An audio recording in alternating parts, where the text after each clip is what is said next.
Please like, share, subscribe and click the bell icon for latest updates from Bioratna. Find the link for DPP and notes in the description box. It is highly recommended to prepare your own notes while following the lecture. Be assured that your notes will include all points of NCERT as the lectures are very thorough. A revision of previous session is there at the beginning of each new session for every chapter. This will be very helpful for Standard 12 students for a quick catch-up with Standard 11 topics during their busy Class 12 schedule.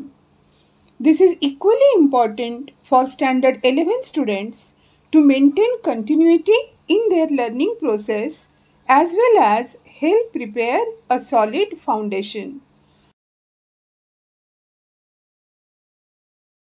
Welcome to Bioratna. Dear students, in our last session we have discussed two phyla, Platyhelminthes and Aschelminthes. So our today's topic of discussion is phylum Annelida.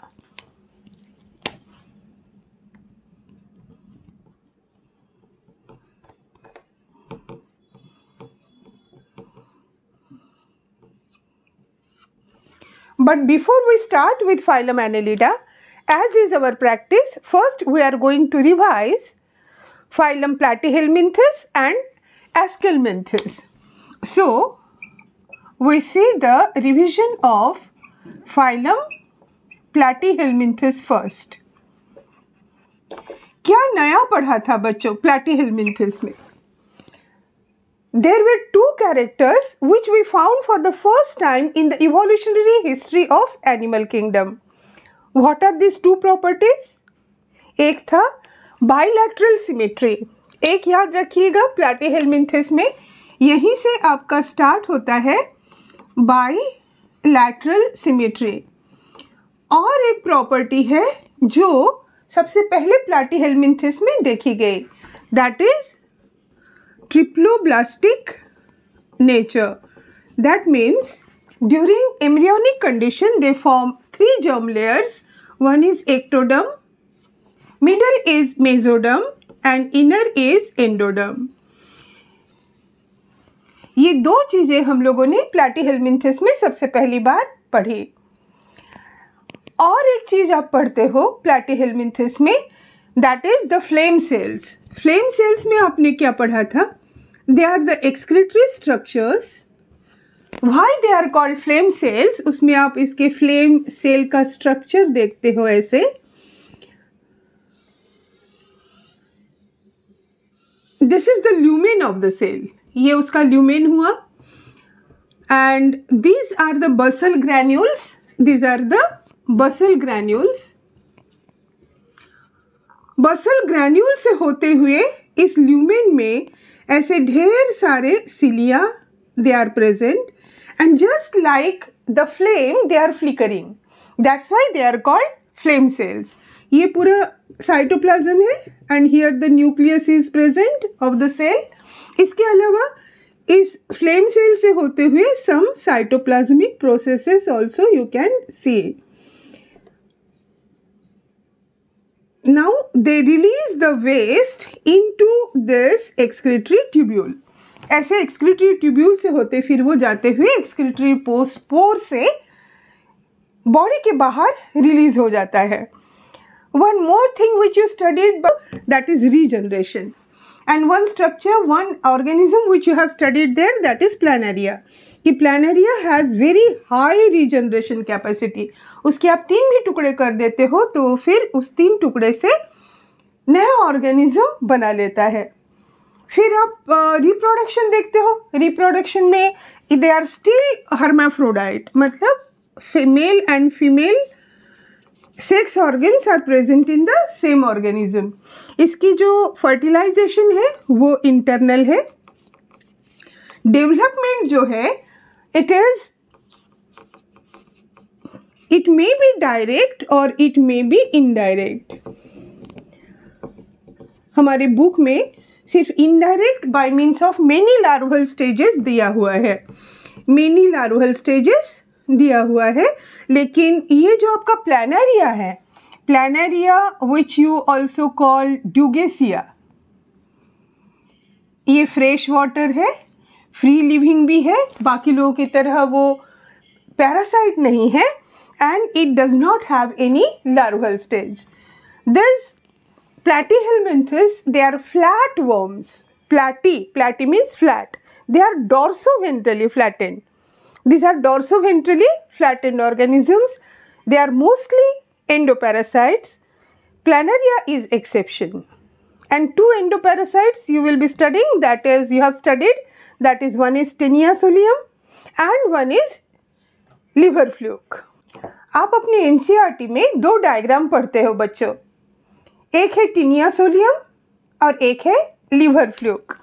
Taenia solium का जो diagram दिया हुआ है, if you magnify the view, taenia solium के body के 3 parts होते हैं, एक ऐसे हेड जैसा स्ट्रक्चर, एक हेड जैसा नहीं, head cephalization has already occurred, head इसमें है। Then this is the neck, इस हेड में ऊपर में एक कवर जैसा है, this is called rostellum, and here there are hooks are present in 2 rows। Host के एलिमेंट्री कैनाल को पकड़े रखने के लिए उसे हुक्स की जरूरत है, so these are the hooks. और इसके पास 4 सकर्स है, एक सकर यहाँ पे, एक ऐसे, एक बैक साइड में, और ये दूसरा, ये तीसरा, इसके आधे आधे हम दिखा रहे हैं इस तरफ। So this is 1, 2, 3 and 4, there are 4 suckers. ये हो गया head part. This is the neck part. Neck part में कोई स्ट्रॉबिली नहीं है। What is strobili? ये जो नेक है, नेक से होते हुए ऐसे सूडो सेगमेंट्स निकलते हैं। So they are small in the beginning, जहाँ पे वो बन रहे हैं, नेक रीजन में बन रहे हैं, और फिर ऐसे होते हुए ये मैच्योर होते जाते हैं और साइज में ऐसे बढ़ते भी जाते हैं। So this region is called strobili. This is the strobili. इस स्ट्रॉबिली में ये सारे प्रोग्लॉटिड्स है। What are the structures? This pseudo segments, they are the proglottids. तो ये हो गए, शुरू में है इमैच्योर प्रोग्लॉटिड्स। इमैच्योर प्रोग्लॉटिड्स में कोई भी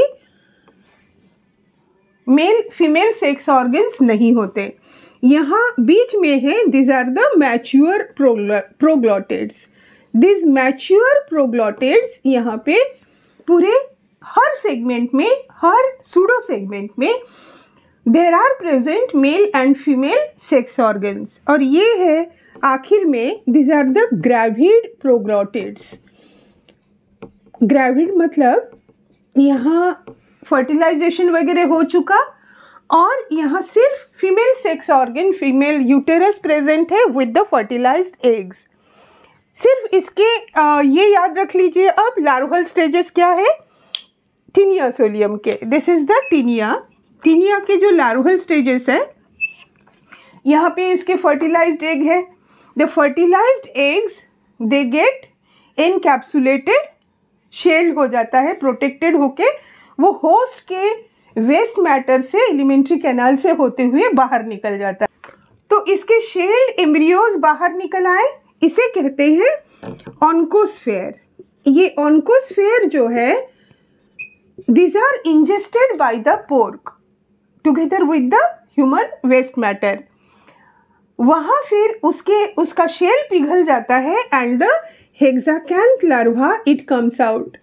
Now it moves around into the pig's body and it settles into the muscles of the pig।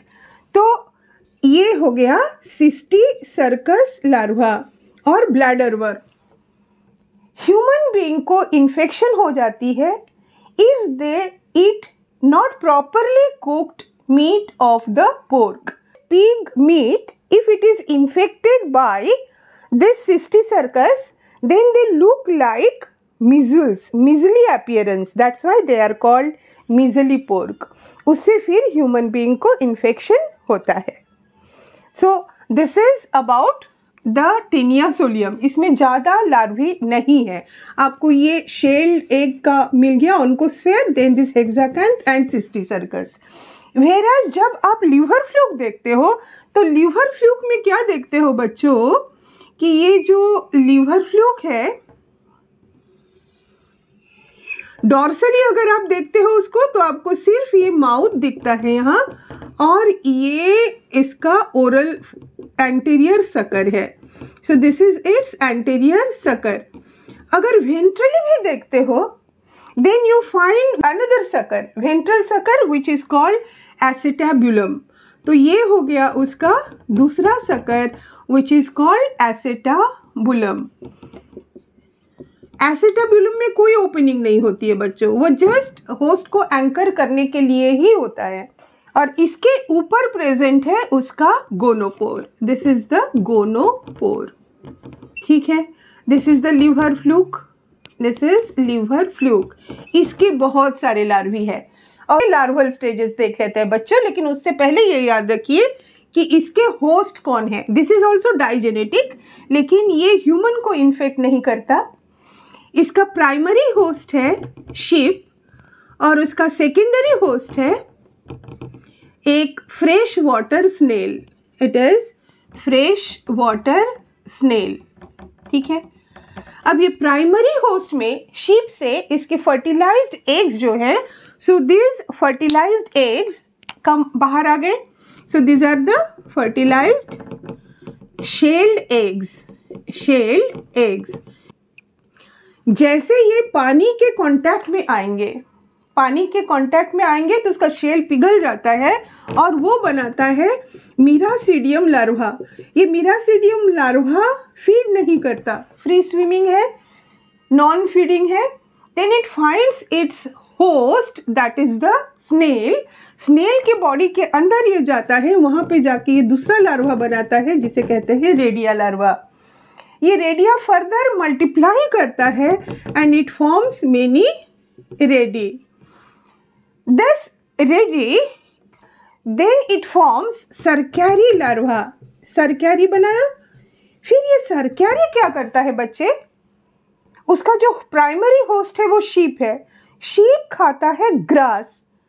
तो अगर ये ग्रास से अटैच नहीं होंगे तो शीप के बॉडी से नहीं जुड़ सकते हैं। So they go and attach to the grass blades in the form of metacercariae, metacercariae. This is again a shelled one, shell structure which attaches the grass blade. और जब ये शीप इसे खाते हैं तो उसके साथ ये शीप के बॉडी में चला जाता है। तो इतने आप इसके मीरासीडियम, रेडिया, सरक्यारी एंड मेटासरक्यारी, दिस 4 1 2 3 4 इतने आप यहाँ पे याद रखोगे। Now let us revise Aschelminthes, that is the roundworms. These were the flatworms. Now let us see roundworms. अब रिविजन देख लें एस्केलमिंथस की। The revision of Aschelminthes. Aschelminthes को कौन से वर्म कहते हैं? They are called roundworms.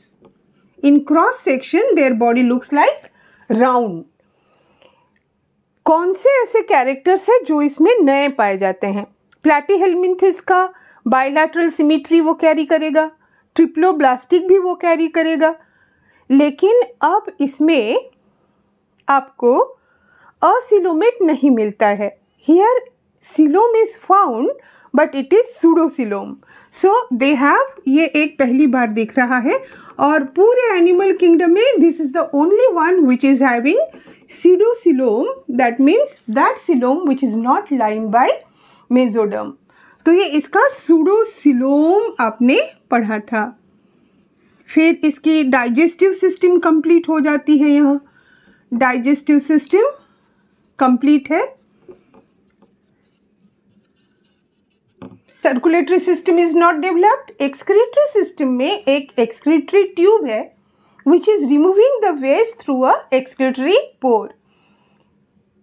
Reproduction में आपने क्या पढ़ा था कि द रिप्रोडक्शन में आपने पढ़ा था सेक्सेस आर सेपरेट। इसे याद रखना आपके लिए मुश्किल नहीं है, इसलिए क्योंकि एस्केरिस का मेल और फीमेल का डायग्राम बना हुआ है. सो सेक्सेस आर सेपरेट और this fertilisation it is internal. Fertilisation internal है और डेवलपमेंट डायरेक्ट भी हो सकता है या ये इनडायरेक्ट भी हो सकता है. बच्चे डायग्राम देख लें एस्केरिस का. एस्केरिस का जो मेल है दैट मेल इज स्मॉलर भी है, थोड़ा नैरोअर भी है फीमेल से, ठीक है. प्लस इसका जो लास्ट एंड पार्ट है वो कर्व्ड है. This and part it is curved. And now draw the female. ये हो गई फीमेल. अब इसको भी हम जो इसे ऊपर दिखा रहे हैं, this does not mean that female also has the curve posterior end. No, this is longer. ये आपको दिखा रहा है कि फीमेल, ये मेल इतना छोटा है तो फीमेल इससे लॉन्गर है. यहाँ आपको मिलेगा this is the mouth. Here also this is the mouth. This is the mouth. Then here there is excretory pore. This is excretory pore. Male में भी है excretory pore. Then the female has the gonopore, female gonopore. This is the female, longer one, and this is the male. The male does not have the gonopore here. अब ये male का ये जो यहाँ पे the female also has here the, ये gonopore हो गया, यहाँ हो गया इसका anus. This is the anus. Here male also has the opening of the digestive system but it is a common opening for the reproductive system also. तो इसे हम एनस नहीं कहते हैं. This is called cloaca. This is cloaca. और इस cloaca के दोनों तरफ आपको पिनियल सिटी दिखाई देगी which help in copulation. This is pineal city. Fine.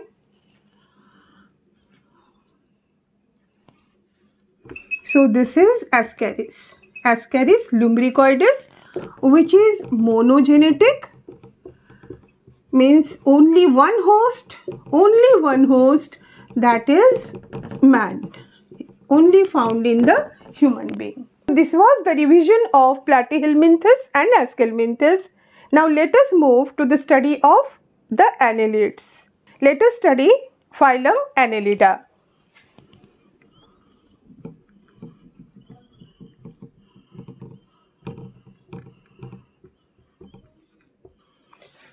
This phylum Annelida, it has over 9,000 species. That means in the past nature has challenged them in at least 9,000 different ways, and every time they have come out as winners. The rest which have lost, their fossil record is not there because they do not have hard skeleton. So these annelids, they have over 9,000 species. Do you know which scientist has formed this group? It was Lamarck.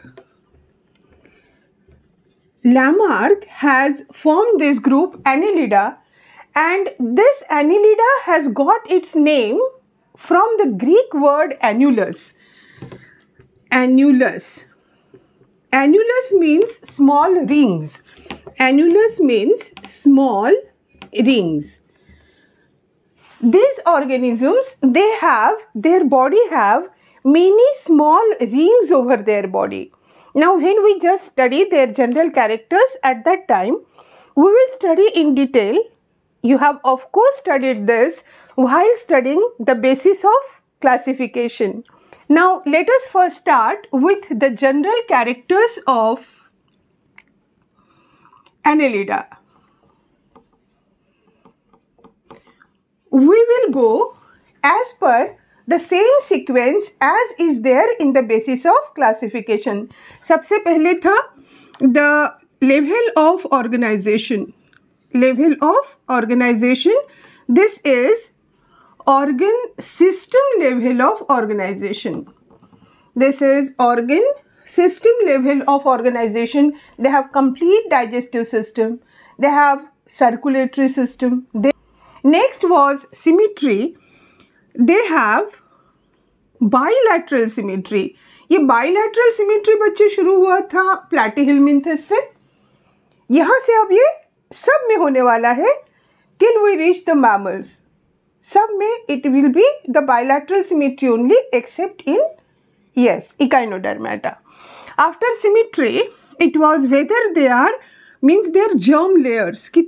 They are triploblastic. This means the outer ectoderm, the middle mesoderm, and the inner endoderm layer is there. Next, the coelom. They are coelomate. Means this is the first phyla. These are the first one which have true coelom. The most important point of this phyla, this is their one characteristic feature, that is segmentation, that is metameric segmentation. Metameric segmentation. What is metameric segmentation and what are metamers? Metameric segmentation is that type of segmentation. It is true segmentation in which the body is externally divided into segments as well as it is internally also divided into segments. जैसे आपने earthworm में पढ़ा था, if this is the segment number 1 and above it is not the first segment, it is a hood-like structure. In front of the first segment, it is called prostomium.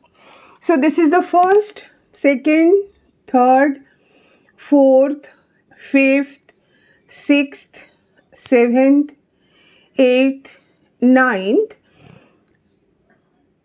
Then from the outer side, you can see these rings, the small annuli, because of which this organism is called Annelida.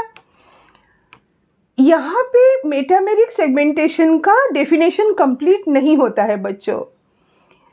It says that with at least repetition of some organs in some segments. जैसे हम यहाँ पे देखेंगे, ये अंदर, हाँ, this is the external segmentation. ये अंदर से भी डिवाइडेड है. अंदर से भी आप देखोगे ना, तो अंदर से भी इस तरह से ये आपको इसकी सेगमेंटेशन दिखाई देती है. Now the repetition of some organs, जैसे दिस 5 और 6 के बीच में जो सेप्टा है, then between 6 to 7, 7 to 8 and 8 to 9th, let us say this is 5th segment, this is 6th segment, 1, 2, 3, 4, this is 5, 6, 7. So 5th to 6th के बीच वाला जो segment है, in this one pair of spermatheca. Then 6 to 7, here also one pair of spermatheca. Similarly, between 7 to 8 and 8 to 9 also. So we can see that there is repetition of some of the organs in some of the segments. This type of segmentation is present in them, which is called metameric segmentation. What about their habit and habitat? Habit में बच्चों, it may be free living, it may be parasitic. ये free living भी हो सकता है, ये free living भी हो सकता है, ये parasitic भी हो सकता है. Then for habitat, it may be aquatic or it may be terrestrial. Then if aquatic, it may be marine or it may be fresh water. कुछ एग्जाम्पल देख लें. एग्जाम्पल है मरीन वाला, marine free living, it is example is Nereis. Then fresh water, example is Hirudinaria, Hirudinaria or leech, Hirudinaria or leech. Then for terrestrial, this example you have often studied, that is the earthworm. This is earthworm. Terrestrial, free living, this is earthworm. यहाँ इन तीनों this phylum Annelida, it is divided into 3 classes. ये class का नाम आपके NCERT में नहीं है, लेकिन ये क्लास का नाम जान लोगे क्योंकि the basis on which they are classified, the CETA का मेंशन है आपके बुक में. So it becomes relevant और आपको पढ़ने में भी ये समझने में मदद करेगा. So this Annelida, it is divided into one class is Polychaeta. Another is Oligochaeta, and the third one it is Hirudinia. Hirudinia. What is the basis of classification in this way? Poly मतलब ज़्यादा, बहुत सारा. Poly, that means presence of many setae. S-E-T-A-E. Setae are S-shaped structures which help in locomotion. This setae, when they are present in lot many number, poly, then it is called Polychaeta. अगर जैसे इसका example है Nereis, this is Nereis. If it is present in less number, the seta present in less number, then this is Oligochaeta, this is earthworm. And if the setae are absent, in that case, this is Hirudinia. This example is Hirudinaria. What about their locomotion? Their locomotion, all these 3 classes, they have longitudinal muscle fiber and circular muscle fiber. Circular muscle fiber. Some of them, they have setae and one has parapodia. क्या है ये parapodia और क्या है ये seta? If you see the structure of Nereis, यहाँ देखते हो बच्चों, अगर ये Nereis की body है, these are its segments, then from each segment except the first segment and the last segment, first और last segment को छोड़ के बाकी सारे segment से ऐसे कुछ extensions है, these are the parapodia. These are parapodia. And this parapodia, it is present only in Nereis. चलो यहाँ बना भी लेते हैं. जैसे this is Nereis, this is earthworm, and this is Hirudinaria. And the locomotory organelles, these are the locomotory organelles. It may be this longitudinal muscle fiber and circular muscle fiber, or it may be these setae, or they may be the parapodia. So this parapodia, it is present in the Nereis. It is not present in earthworm. It is neither present in Hirudinaria. So these parapodia, they help the Nereis in swimming. तो ये parapodia, इसे यहाँ पे, this is the parapodia. It helps it in swimming. आप जानते ही हो कि ये मरीन ऑर्गेनिज्म है, समुद्र में रहता है. It swims also, it crawls also. इसे क्रॉलिंग में कौन मदद करता है हम देखेंगे। First, this is longitudinal and circular muscle fibre which is present in Nereis earthworm also, Hirudinaria also. इसके जैसे ये अर्थवर्म है, suppose this is the earthworm, तो बॉडी के अंदर की तरफ लॉन्जिट्यूडिनल मसल फाइबर्स है और बाहर की तरफ सर्कुलर मसल फाइबर्स है। This are the circular muscle fibres, this are the circular muscle fibres and this are the longitudinal muscle fibres. कैसे होगा? If this is the earthworm, fine, this are the longitudinal muscle fibres. ये cephalisation है, ये इसका head है। अगर longitudinal muscle fibres contract करते हैं ऐसे, तो इसकी बॉडी कॉन्ट्रैक्ट हो जाएगी। ये इतना लंबा है, ये ऐसे छोटा हो जाएगा, फाइन, लॉन्जिट्यूडिनल मसल फाइबर से। और जो सर्कुलर मसल फाइबर है वो कॉन्ट्रैक्ट होते हैं, तो ये इसकी बॉडी ऐसे कॉन्ट्रैक्ट हो जाएगी। और लॉन्जिट्यूडिनल कॉन्ट्रैक्ट होते हैं तो इस तरह से वो लेंथ में कम हो जाना है। This is how it helps in its movement. So this circular and longitudinal muscle fibers, they are present in all these three groups. Fine. Now seta. What are seta? The seta are small S-shaped chitinous structures which are present on the body. Earthworm के तो integument के ऊपर, body के ऊपर में present है। यहाँ इस नेरिस के यहाँ पैरापोडिया के ऊपर ऐसे प्रेजेंट है बच्चों। इसे दूसरे कलर से बना देते हैं।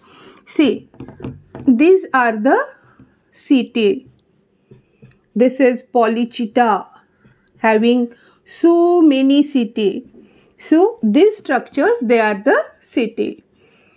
ये setae से किस चीज में मदद करता है? जिस समय वो क्रॉल कर रहा है उस समय वो उसे मदद करता है। Whereas, so these setae, they are present in neris, they are present in earthworm, but they are not present in hirudinaria. हिरुडिनारिया के पास एक चीज है जो इन सब में नहीं है, that is sucker. Sucker is absent in Nereis, sucker is absent in earthworm, sucker is present in Hirudinaria. Hirudinaria के one anterior and one posterior sucker is there. So this is the anterior posterior sucker से ऐसा वो substratum से जुड़ा हुआ है। Then ऐसे वो अपनी बॉडी को कॉन्ट्रैक्ट करेगा लॉन्जिट्यूडिनल मसल फाइबर्स को कॉन्ट्रैक्ट करते हुए। So its body will become form a curve. Curve करते हुए इस एंटीरियर सकर को टच करता है सबस्ट्रेटम के साथ, फिर अपनी बॉडी को फिर से इलोंगेट कर देता है। इस तरह से कॉन्ट्रैक्ट रिलैक्स करते हुए ये हिरुडिनारिया अपने दोनों सकर्स और अपने मसल फाइबर्स की मदद से आगे बढ़ता है। It does not have the seta. This was about their locomotion. Now the digestive system. The digestive system in case of annelids, it is complete. Complete का मतलब क्या होता है? Complete means the alimentary canal, it has two opening, anus as well as mouth as well as anus, one for ingestion, one for egestion. So this is the second phyla in the evolutionary history which is showing complete digestive system. इसके पहले वाले Aschelminthes में भी complete digestive system था. So it is showing complete digestive system. And the digestion is extracellular. You know that extracellular digestion is that type of digestion in which amoeba की तरह cell के अंदर फूड लेके digest नहीं किया जाता है। ट्यूब में एलिमेंट्री कैनाल के अंदर जो कैविटी है, food passes through that canal और उसके ऊपर डाइजेस्टिव जूस छोड़े जाते हैं और फूड को डाइजेस्ट किया जाता है। So that is extra cellular digestion. This is about digestive system. What about respiration? What about their respiratory system? This respiration it may be of three types. या तो वो क्यूटेनियस हो सकता है। क्यूटेनियस वर्ड नया है आपके लिए। Cutaneous means by means of skin, by means of moist skin. Moist skin की मदद से ये रेस्पायर करता है. That is the reason why annelids are present even when they are terrestrial. They are present in moist soil. Moist soil होने से उनकी skin soft रहती है, जिससे डिफ्यूजन आराम से हो सकता है. So this is cutaneous respiration. Another is branchial respiration. Branchial respiration आपके NCERT में है नहीं, लेकिन हिरुडिनेरिया का मेंशन है ना, तो इसीलिए इसे दे देते हैं कि ये branchial respiration by means of external gills. By means of external gills, this is found in hirudinaria. This is hirudinaria.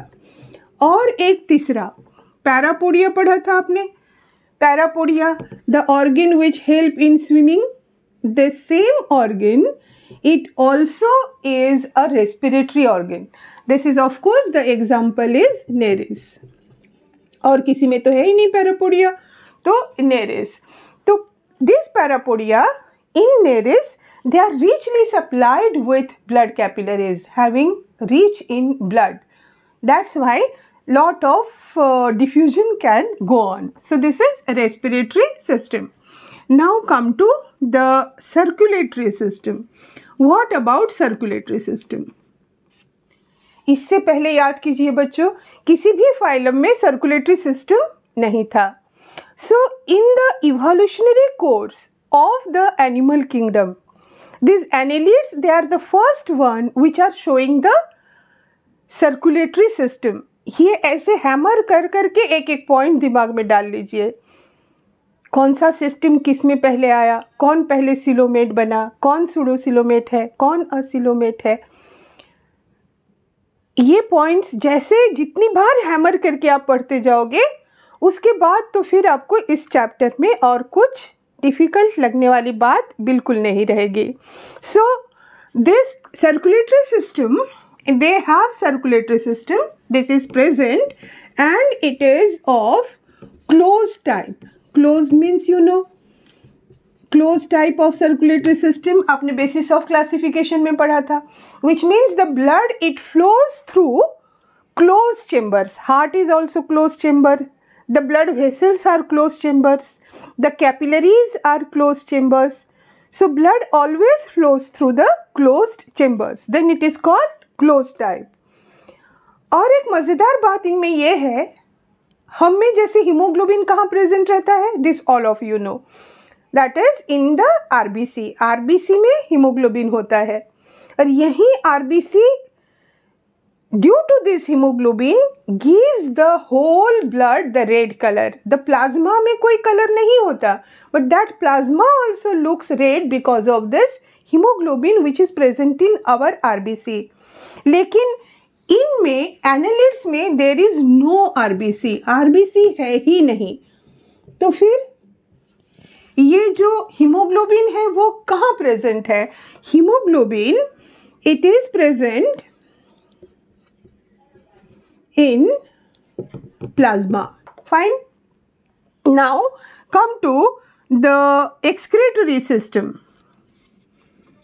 Excretory system, excretory system में इनके जो ऑर्गन है, organ of excretion, that is nephridia. Very easy to remember. हम में क्या है? Nephron. Nephron, that's a neph, NEPH, nephridia. Nephridia are the organ of excretion. और कौन से फॉर्म में नाइट्रोजनस वेस्ट रिलीज होता है? वो है if it is aquatic. In aquatic forms it is ammonia. Ammonia is excreted, whereas in terrestrial forms, terrestrial जैसे earthworm, it is urea. In terrestrial forms it is urea which is excreted. So this is excretory system. This nephridia which we studied, they are not just organ of excretion. सिर्फ nitrogenous waste ही वो बाहर नहीं निकालते हैं. They are also organ of osmoregulation, इसे भी लिख देते हैं. This nephridia they help in excretion of nitrogenous waste. They also help in osmoregulation. That means water and ion balance in the body. What about their neural system? This neural system, it consists of paired cerebral ganglia,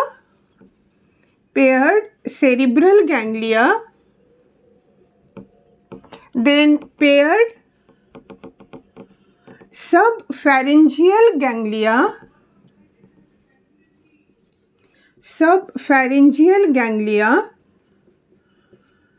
and these two are connected by connective.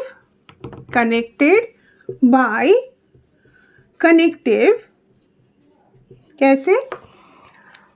It is having paired cerebral ganglia. It is having paired subpharyngeal ganglia. These two ganglia, they are joined laterally by the connective.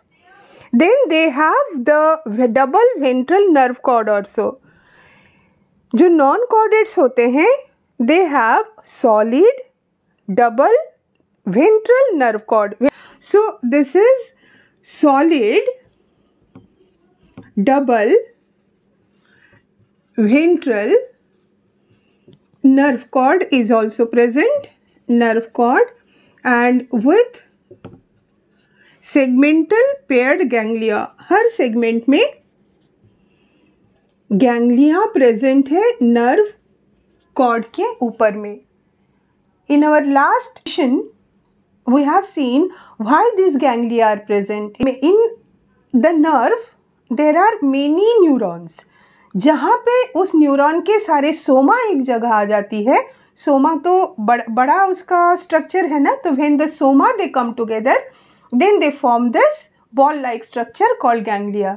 और जहाँ पे उसके सारे axons रहते हैं, they are thin fibers, वहाँ पे ये पतली हो जाती है.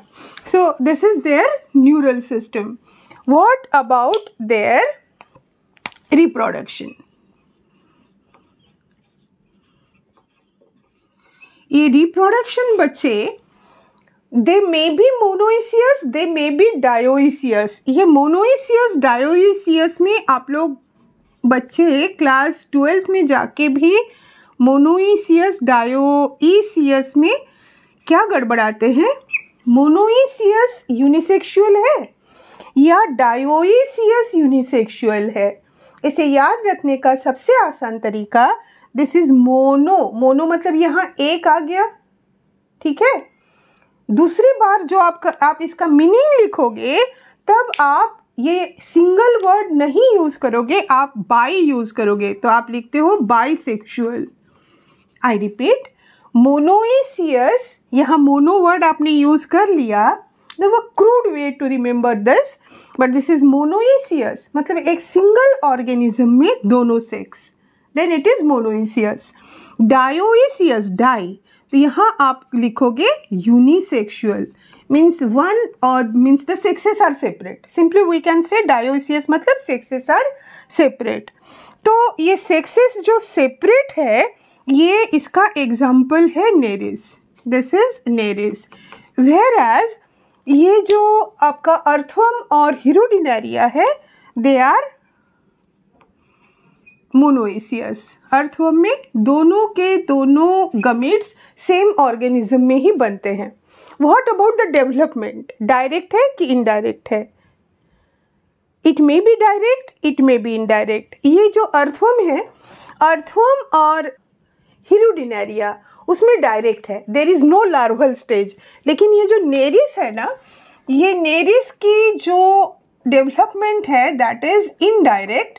Means one larva is present, और इस लार्वा का नाम भी याद रख ले बच्चे, दिस इज ट्रोकोफोर लार्वा. नहीं है, एनसीईआरटी में नहीं है, याद रखने में कोई प्रॉब्लम नहीं है. द टेक्स्ट इज कंप्लीट, लेकिन दो डायग्राम आपके दिए हुए हैं एनसीईआरटी में. अर्थवर्म की तो डिटेल स्टडी करेंगे हम, but here the two diagrams which are given, not explained but the diagrams are given, उसे समझ लेते हैं. Now let us see the diagram of Nereis and Hirudinaria. Nereis, as you know, it is marine. This Nereis, इसका अगर आप structure देखते हो बच्चों तो here this is the first segment, first then second then third, like that. There are many segments. In front of the first segment, this first segment, it is called peristomium. In front of it there is prostomium. In front of peristomium there is this prostomium. तो ये prostomium में कुछ structures होते हैं बच्चे. इस prostomium में one pair of टेंटाकल, ये हो गए tentacle, then one pair of fleshy palps, ये हो गए थोड़े से स्टाउट से, these are the palps, one pair, and four, that means two pairs, there are four eyes, these are the eyes. So this prostomium which is present in front of the first segment, it bears one pair of tentacles, one pair of palps and four eyes. Then what about peristomium? इस peristomium में four pairs of tentacles होते हैं. यहाँ चार, यहाँ भी चार. These are the four. So these are the tentacles. Fine. Now ये सारे segments ऐसे आप बना लोगे. सारे segments बनाने के बाद the last segment is called pygidium. This is the pygidium or this is the last segment. ये last segment और ये first segment, this is peristomium and this is pygidium. इन दोनों में पैरापोडिया नहीं होते. इनके अलावा बाकी सारे सेगमेंट्स में, यहाँ पे मैं जैसे 2-3 में दिखा देती हूँ, सेकंड से स्टार्ट हो जाता है तो सेकंड से शुरू करते हैं, यहाँ से होते हुए सारे इसमें होते हैं पैरापोडिया. लास्ट में नहीं होते तो लास्ट बट वन में भी हम पैरापोडिया बना देते हैं. So this are the parapodia and on it this are the setae. So this is the parapodia. क्या पढ़ा आपने? पहले सेगमेंट में और लास्ट सेगमेंट में पैरापोडिया नहीं होते. लास्ट सेगमेंट में कुछ स्ट्रक्चर है. वन इज टर्मिनल एनस, एकदम लास्ट में, एकदम terminal. This terminal is anus. इसके अलावा a pair of anal cirri are also there. That's it. ये हो गया आपका नेरेस. एक नीट का प्रोस्पेक्टिव क्वेश्चन है, कहाँ पे पैरापोडिया नहीं है? पहले में नहीं है, लास्ट वाले में नहीं है. Let us now move to leech. Leech जो है, leech also called Hirudinea. Hirudinea, it's common name is leech. इसमें 33 सेगमेंट्स होते हैं बच्चे. So this is having 33 segments. अब बनाना आसान कैसे करें हम लोग? So this is the Hirudinaria और इसके लास्ट में यहाँ पे एक सेगमेंट बनाया. सेम हियर ना, जैसे यहाँ पे ये फर्स्ट वाला आप छोड़ देते हो, उसके बाद से then it starts the first segment, second segment, third segment, fourth segment. ऐसे करते हुए ये लास्ट वाला आपने बनाया 25th सेगमेंट. 25th हो गया. और ये लास्ट यहाँ पे एक 26 भी है. मतलब दिस इज 24, 23, 22, 21, 20 लाइक दैट. ये सारे इसमें इस तरह से आप इसके एन्युलाई या रिंग्स दिखा देते हो. फिर यहाँ पे नीचे में ये एंटीरियर पार्ट जो है, anterior part, this is the dorsal side. Dorsal side से आपको इसका सकर नहीं दिखता है। It has two suckers, one is anterior sucker, one is posterior sucker. उसके लिए आप अगर उसको उल्टा करके देखते हो, and this is the ventral side, if this is the ventral side, तो ये वेंट्रल साइड में आपको ये पहला, दूसरा, तीसरा, चौथा, 4 सेगमेंट मिला के यहाँ पे प्रेजेंट है। This is the anterior sucker, this is the anterior sucker. इसी एंटीरियर सकर के अंदर माउथ की ओपनिंग है। ये 4 सेगमेंट से बना हुआ है, 4 सेगमेंट ऑक्यूपाई करता है एंटीरियर सकर। और जो पोस्टीरियर सकर है, ये जो पोस्टीरियर सकर है ये 7 सेगमेंट ऑक्यूपाई करता है। 1 2 3 4 5 6 और ये 7। This is the posterior sucker, this is posterior sucker. Anus कहाँ है उसका? ये जो ये सकर के कॉन्ट्रैक्ट में जो लास्ट सेगमेंट आ रहा है, इसमें प्रेजेंट है इसका anus. This is the anus and this is the structure of Hirudinea. So this is nares and this is hirudinia. That was all about today. Today we discussed the annelids. Hope everything is clear to you. Please do practice these 2 diagrams. Diagrams में आप उसके points जो है वो note कर लोगे. Let us meet for the next phyla, that is phylum Arthropoda. Hopefully you have liked the video. Then please like, subscribe and hit the bell icon to get all latest updates.